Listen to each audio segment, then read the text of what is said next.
Hey everybody, let's talk about the lunar eclipse in Virgo. Total lunar eclipse, blood moon as it's been called. Here is the chart. This is the chart based in Melbourne, Australia. So just adjust to your location if you want to see the placement of everything relative to houses. So there's a lot to say about this. It's quite an important month, really, March. There's just so much happening. So much. It's quite overwhelming thinking about it, actually. Of course, Virgo does correspond to health or issues that can be presented, about health and just anxiety as well, mental health, stress, things like that. But before we get into any of that, first of all, I just want to say that in ancient astrology, in the ancient times, and I'm referring specifically to Mesopotamia, Babylonia, where priests were recording 24 hours around the clock, everything they saw in the sky, everything from stars to planets to clouds to comets to rain to anything they saw, they documented. And when it came to eclipses, it is said that with lunar and solar eclipses, the most powerful ones are the ones that are actually visible. So, a lunar eclipse, um, or a solar eclipse for that matter, is not always going to be a total solar or total lunar eclipse. And so at different times, we're not going to see, the moon turn red, or we're not going to see, the solar eclipse with that, halo light around it, and just the way eclipses actually appear. And of course, depending on our location, that's really the point I'm trying to get at. If we have a lunar eclipse in our path, if it is visible in our location, then, according to the ancients, that's when eclipses were most impactful and most powerful, when they were actually visible. Now, relative to this particular lunar eclipse, it is visible in a lot of places on the Earth, a lot of places. So all of South and North of America, um, certain parts of Europe will get a glimpse of it. And Southeast Asia, so basically Southern Hemisphere, and where I am, specifically Melbourne, it will be visible as well, but not the whole duration of it. So different parts of the earth will get different glimpses of it. I think in North and South America, they get the total view of it, whereas here in Melbourne, we will see the moon rise on the eastern horizon at about 7:40 p.m., and that's about 2 hours post when the actual eclipse began. So we will see, part of that red color on just, a small sort of slither of the moon versus seeing the whole moon red. So perhaps that's indicative relative to ancient teachings that the more impactful um, manifestations, let's say, are going to be, very prominent in USA. And given everything that's going on in USA, that's, no surprise that that's where, the big spotlight actually is. So from our personal perspective, however, and our birth chart, once again, this lunar eclipse, it does depend on the location we're in relative to its impact. But then again, it could depend, I would just take it further and say, um, where is it in my birth chart? What's it activating in my birth chart? What's it connecting to? Things like that. And then bringing into the context of that, just the month of March, where there is, so much happening on the day of the eclipse. Here it is here, the sun and the moon opposite each other at 23 degrees, 56 minutes of Pisces Virgo. Um, First of all, the sun is sandwiched in between Neptune and Saturn. Neptune's at an anaretic degree, critical degree, in other words. Saturn is approaching the end of its cycle in Pisces. By the end of this month, Neptune will move into Aries. Then in May, Saturn moves into Aries. Venus is in Aries and retrograde in Aries. Mercury is in Aries and stations retrograde on the day of this lunar eclipse. Both Mercury and Venus will move in and out of Virgo, pardon me, Pisces and Aries.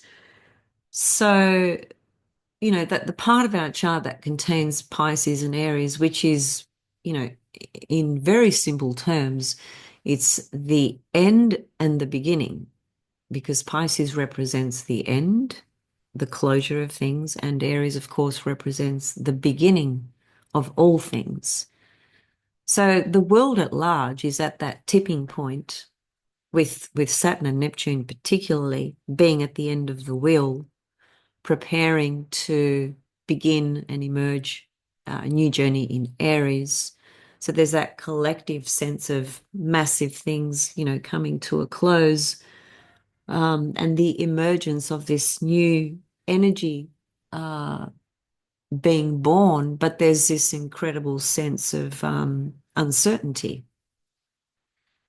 And I'm sure everyone is feeling that. So we're at quite an interesting sort of turning point or precipice, um, a juncture, whatever we want to call it. And there can be a lot of anxiety around that, because largely because there is this great sense of uncertainty as to which direction things are going to go in. And because we live in this third dimension reality, we as human beings, we absolutely have a need and a tendency to want to have a sense of control over what's happening or over what's coming. And when we don't have that sense of control or clarity, we can obviously, flip into anxiety and so forth, and we can feel well, Virgo brings up emptiness, it brings up existential anxiety, it brings up inferiority, it brings up fears, it brings up I'm not good enough, it brings up a lot of a lot of stuff because of where it sits in the wheel. That is, that it sits in between Leo and Libra, and it's a transitional archetype that takes us from having fully formed ourselves as a person, personality, ego, Aries to Leo, and then it tips everything sort of upside down and causes us to go within. Virgo is a yin feminine sign ruled by Mercury, so it's very analytical, mental, takes us within in order to analyze and, go through a journey of looking at ourselves quite honestly, relative to our own imperfections. And, Libra, which is the subsequent sign or the adjacent sign, is more about the equality and balance and homeostasis of things. So it brings in this harmony and balance, as it were. So Virgo is it's a very complex sign. I've always said that Virgo is one of the most complex signs in the zodiac. Indeed, it is. And the opposite sign, its polarity, Pisces, is the other one.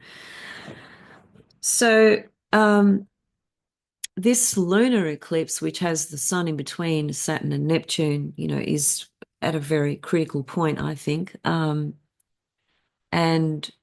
as I said, because Venus is retrograde and Mercury is stationing retrograde here, and Neptune is going to enter Aries by the end of the month, and then a month later or so, Saturn in Aries. So the whole energy of what's going on here is that there are a lot of things coming to a close.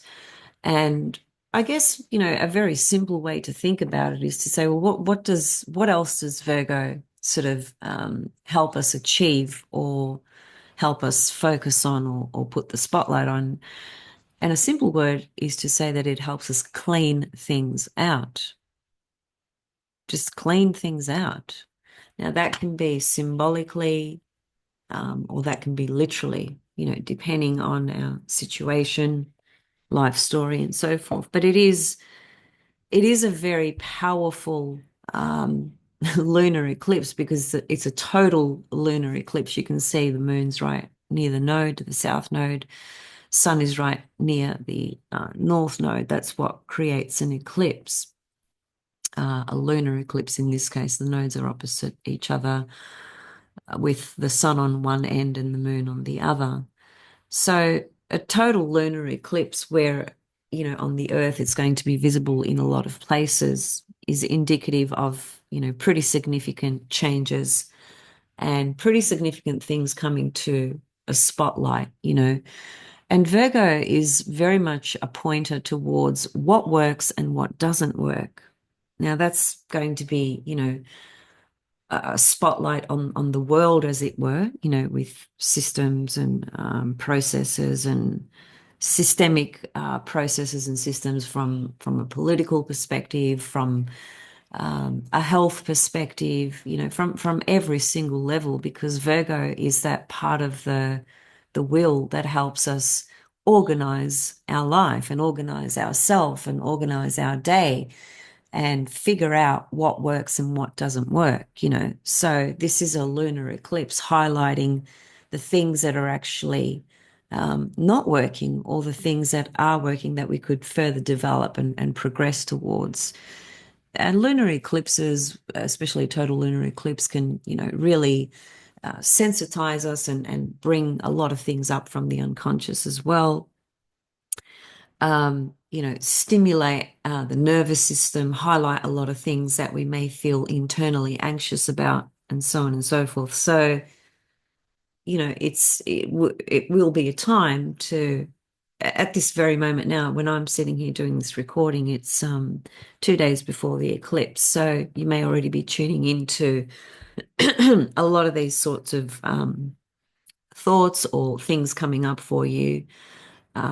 Maybe some anxiety coming up. Who knows? Just depends on what's going on for you, right? But um, I wonder as well about, looking at the lunar eclipse. I know there's different schools of thought on that. I wonder what you guys feel or think about that relative to actually looking at the solar eclipse or lunar eclipse, in this case, lunar eclipse. There's different schools of thought. Some people say we shouldn't look at them, especially solar eclipses. But I've looked at sort of both in my life, and I don't know if that's had a negative impact, to be honest with you. I'm curious about what you guys think. But in any case, just in terms of internally what we might be feeling, because Virgo is an archetype that takes us within, right? So there'll be a lot of stimulated content, you could say, within us that is likely to be put on the spotlight, because what does the moon do? It illuminates things. In this case, it's going to go red.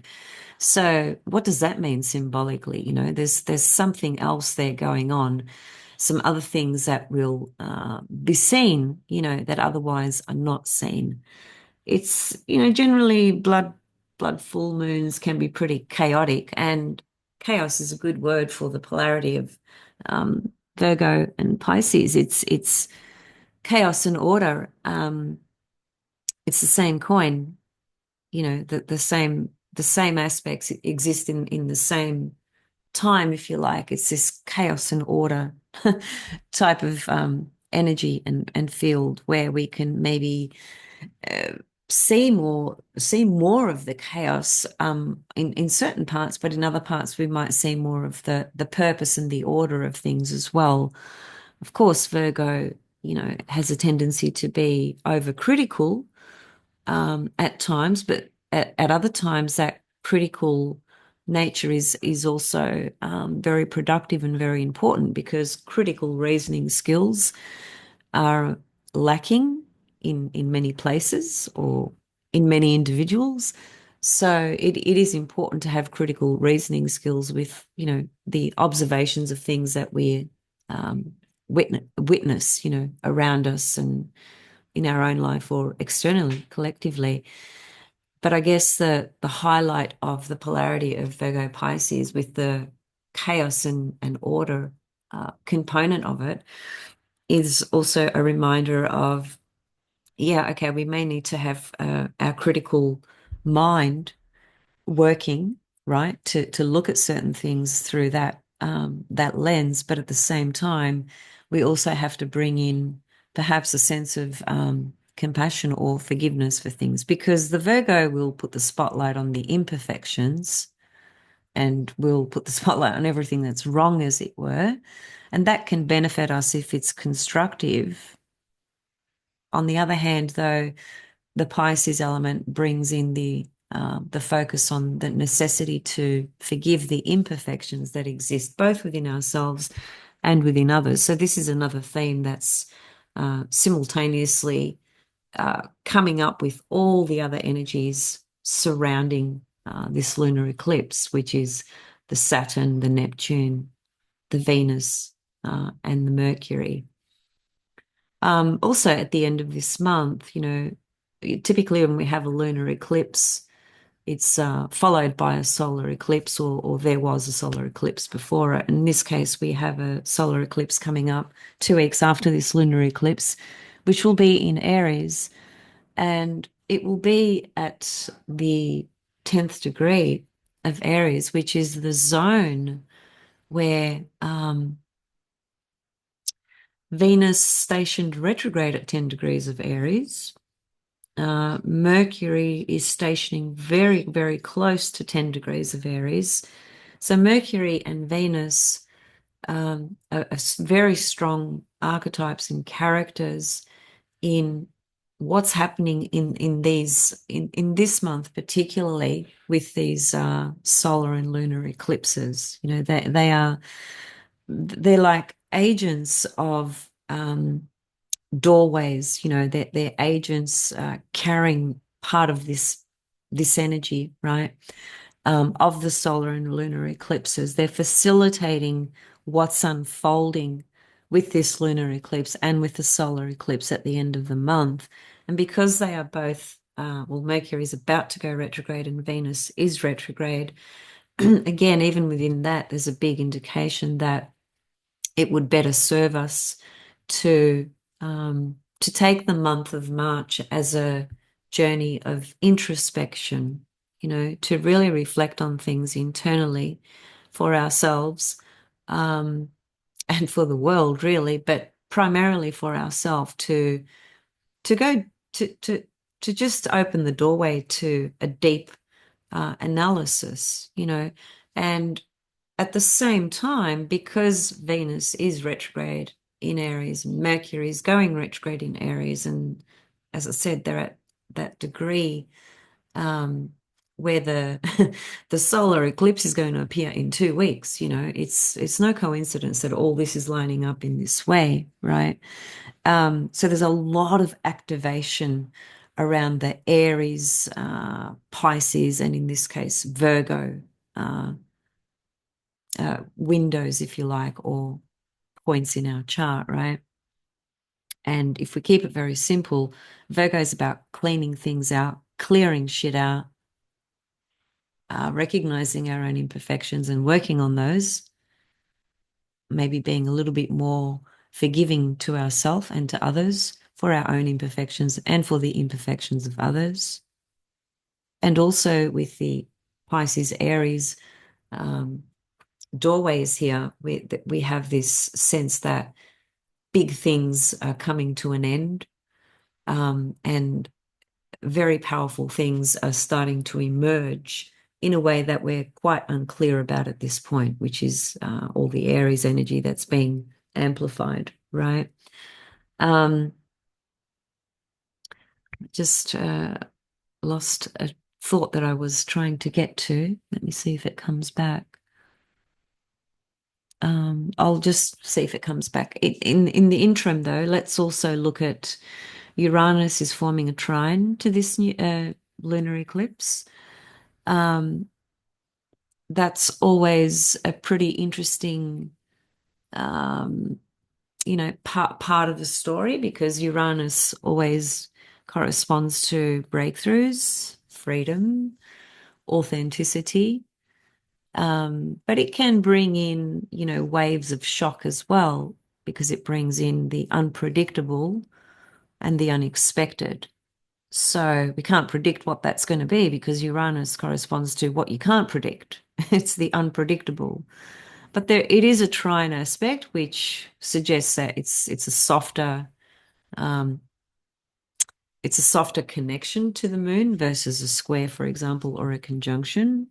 So there's trines indicate some sort of supportive process because the elements are working harmoniously. A trine means that the two planets trining each other are in the same element. In this case, Uranus is in Taurus, the moon is in Virgo, right? So this is earth energy. Okay, so Uranus can bring in maybe some type of ability to help us somewhat stabilize this very nervous type of energy because Virgo has a real nervousness about it as well. Thus, it does correspond to the central nervous system in the body. Um, Uranus, I wouldn't say really acts as a stabilizer for that, but just the fact that it's trine the new moon, it might help it a little bit. But it might also just bring in some very important breakthrough, for an individual, or it may speak to certain collective themes as well. We'll just have to wait and see.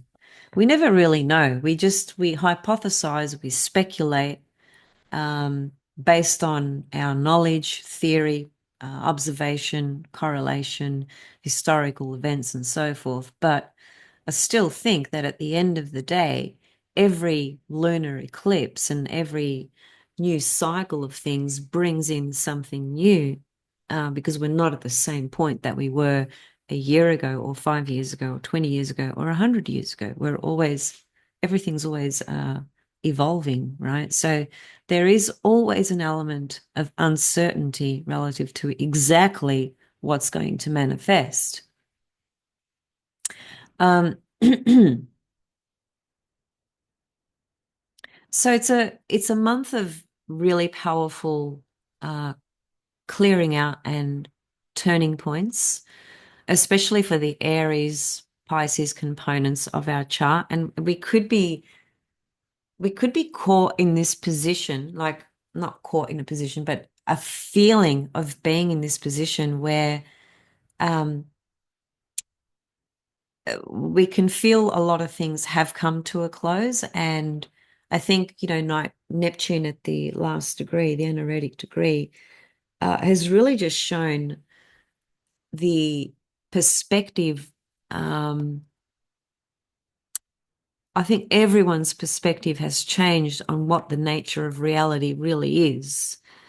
I think we've all felt a sense of disillusionment, perhaps even betrayal, relative to the way things appeared and were presented, right? Where there's been, a lot of deception that has gone on, and deception corresponds to Neptune, and of course, disillusionment, and disappointment. So there might be a lot of disappointments, that are floating around that we're able to recognize in our life, and it's really about finding a way to just identify them and let them dissolve, just let those chapters or those people or those stories or whatever it is, just let it dissolve. That's what Neptune does. It dissolves everything. And at the 29th degree, it's dissolving that final kind of chapter of what Neptune in Pisces has meant collectively and for us individually. Um, Venus, is retrograde, yes, and I've spoken about Venus fairly extensively, over the past few weeks. Um, although she's retrograde, around the equinox, she becomes the morning star Venus. And so there's a few transitions going on there. She finishes her evening star cycle and starts her morning star cycle. This happens around the equinox. She will not go invisible for most northern hemisphere latitudes, which is a very powerful omen according to ancient astrology. Very simply put, in certain parts of the northern hemisphere, you know, you'll see Venus at the evening sky, and then 12 hours later she'll be rising as a morning star. It's a phenomena that occurs once every 8 years. So it's a very, very powerful omen. And Pallas Athena, which is what corresponds to the Venus morning star, um, is coming, sort of emerging, coming back to the world, as it were, without taking her journey into the underworld, which is what happens when she disappears out of the sky. She goes into the underworld. In this case, she's not doing it. So she's coming back to the eastern horizon, rising as a morning star. Immediately, as soon as she finishes her evening star journey, which she's been in the last, 9 months, um, fully equipped, fully armed, fully ready to go, fully purified without having dipped into the underworld. So she's extremely powerful at this time. It's also the beginning of a new 8-year cycle relative to Venus. So again, this points to another sense of something, a big chapter or cycle in our life coming to an end that started 8 years ago. And we are preparing for the birthing of something new, a new 8-year cycle beginning with Venus, morning star, Pallas Athena. We've got the solar eclipse in Aries. That's a new moon, so that too is a new beginning. I'll talk about the solar eclipse in a couple of weeks' time, but I'm just mentioning it now because it's part and parcel of this story, given that Venus is retrograde in Aries and Mercury is stationing retrograde in Aries at the degrees very close to the actual solar eclipse. So we've got Venus starting a new 8-year cycle. We've got a solar eclipse coming up at the end of the month. We've got Neptune going into Aries at the end of the month. There's lots of new doors and lots of new portals opening, new pathways. We don't know what exactly they're going to bring. And this is where we have to employ a sense of inner faith, which is Pisces, um, a sense of courage to pave that path forward, Aries. And with this lunar eclipse in Virgo, clearing out space inside us and around us for these new cycles to begin. A very simple analogy would be if you were redecorating your room, say you were redecorating it like from base ground, right? You wanted to get rid of everything in your room and change the furniture, change the decor, and just start a whole new, fresh look to your bedroom. Would you do that with the same furniture and everything that's in there now? You wouldn't be able to. I mean, you could do it, and then it'd be like a case of being a hoarder. But in order to get that fresh start, you'd have to get rid of what's there, right? Create that new space so that you can bring in the new items, objects, and so forth.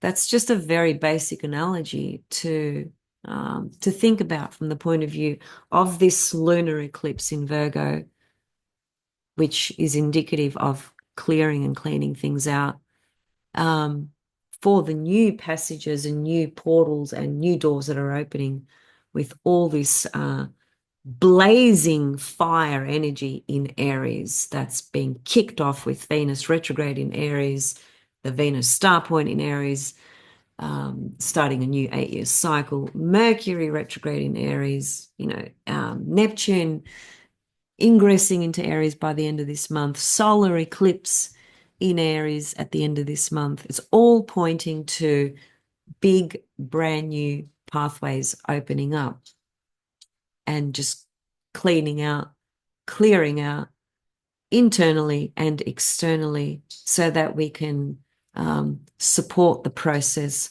of the new cycles that are preparing to come in.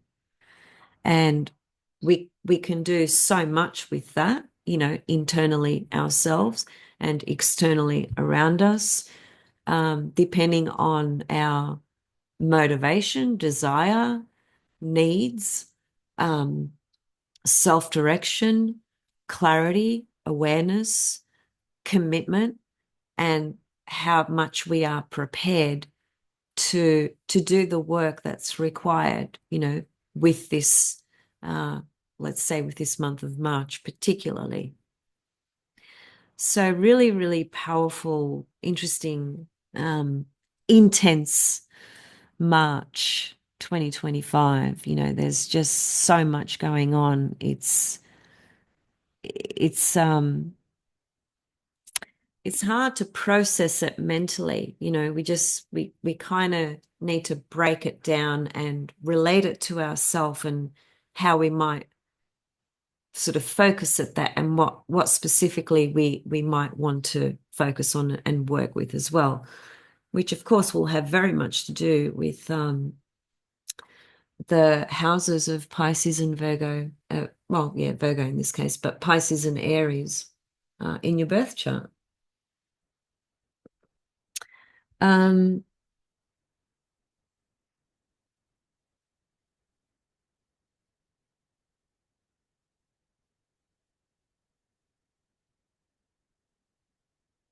yeah, I think really they're the main things that I wanted to say. I didn't want to make this a very long podcast. Um, I think I'll leave you with this wonderful quote by Rob Hand. In the context of everything that I've just spoken about and pointed to, Rob Hand said, Saturn is the illusion there's only one reality. Listen to this very, very carefully. I'll start again. Saturn is the illusion there's only one reality. Neptune is the reality there are many. That's probably hands down one of my favorite quotes by Rob Hand. And basically, it sounds funny because it's spinning everything on its head, because normally we associate Saturn with this reality, this matrix, and we associate Neptune with illusion. But what he's saying is that Saturn, because of the aspects of Saturn that correspond to structure, boundaries, limitations, and so forth, which are important, and we could not live on this earth without those sorts of principles and abilities to create healthy boundaries, to create appropriate form and structure, and so forth. We could not live without that. Not in a reality that is primarily created through form, matter. But the aspect of Saturn that imposes tremendous limitation, and more so from a psychological level, can be very debilitating. Whereas Neptune, that is an archetype that corresponds to the source oneness of all things. It has no boundaries, it has no limitations, it's boundless. So therefore, it has the ability to take us into limitless visions, thoughts, wishes, hopes, dreams, anything, into multiple dimensions. And I don't know if you've ever taken LSD, which I have. Um, you I mean, there might be other substances that can evoke this type of experience as well, but I think LSD is definitely probably one of the trippiest ones. LSD just takes you out of Saturn and straight into Neptune very quickly. And I stayed there for 12 hours when I did that. This was a few years ago. One of the best experiences I've ever had, to be quite frank. And it's very difficult to induce that state within ourselves naturally just through meditation, stillness and focus and so forth. It's virtually impossible. Virtually impossible. Um, but the point to that example is that there is so much that we cannot see because of the boundaries that Saturn creates in our mind, in our psychology, in our imagination, and so forth. But the doorway to Neptune is sitting right there, always ready for us to open and have a look through. When we look through that door, we see multiple layers and versions of reality, um, multiple things going on that perhaps if we were in that state all the time, we possibly could stay blissed out all the time, but we might lose our minds as well. So we do need to, you know, come back to Saturn a lot in this dimension anyway, in this Earth place, right? And I've just remembered what I wanted to say before, where I lost the thought. I just wanted to mention or remind us that in the scheme of all of this, Saturn is actually invisible. Now, I did a video, I don't know, a few weeks ago. It was a month ago, actually. Saturn. No, it was a month ago. Where is it? Anyway, it was a video on Saturn being invisible. So Saturn went invisible sometime in mid-February, and I think it remains invisible until first week or mid-April, somewhere around there. So, as I've said on numerous occasions now, when a planet is invisible in the sky, it means it is dying, as it were. It's dipped into the underworld. It's purifying itself. It's taking a vacation from this Earth sphere dimension reality. The vacation, though, is in the underworld. So it's not, happy holidays in some island in Greece surfing on the beach. It's going into some dark caves where things lie dormant or where things are very unconscious. It goes, a planet that goes invisible takes us into a dimension that we are not disconnected from, but we are unconscious too. So Saturn being invisible in this case is, I think it's quite tricky actually. Quite tricky. I wonder what that's going to bring up from a collective level. I think that's got to be really, really important given it's invisible during a total lunar eclipse, lunar eclipse lights something up, but Saturn is invisible. So there's something that we can't quite see that maybe the lunar eclipse will bring it up. We'll have to just wait and see. But Saturn's invisibility here, I think, is pretty crucial. The other thing that I forgot to mention, which I, again, was trying to get to before, was that all this significance with Mercury stationing retrograde at the moment during this lunar eclipse, being so close to Venus retrograde, and these two, of course, being very close to the degree of where the solar eclipse is going to occur in 2 weeks' time. One thing I forgot to mention, which is extremely important, of course, Mercury is the ruler of this lunar eclipse. It's the ruler of Virgo. So there seems to be a lot pointing towards um, things becoming aware within us versus trying to find those answers externally.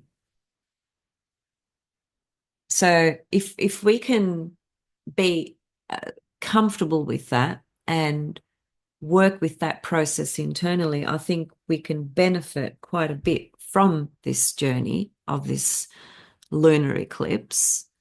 But, we've just got to be prepared for our own shortcomings to show up as well. And certainly the shortcomings of others or systems or whatnot. Um, but the more we can work on ourselves, the happier we can be, regardless of the cataclysmic nature of events occurring externally.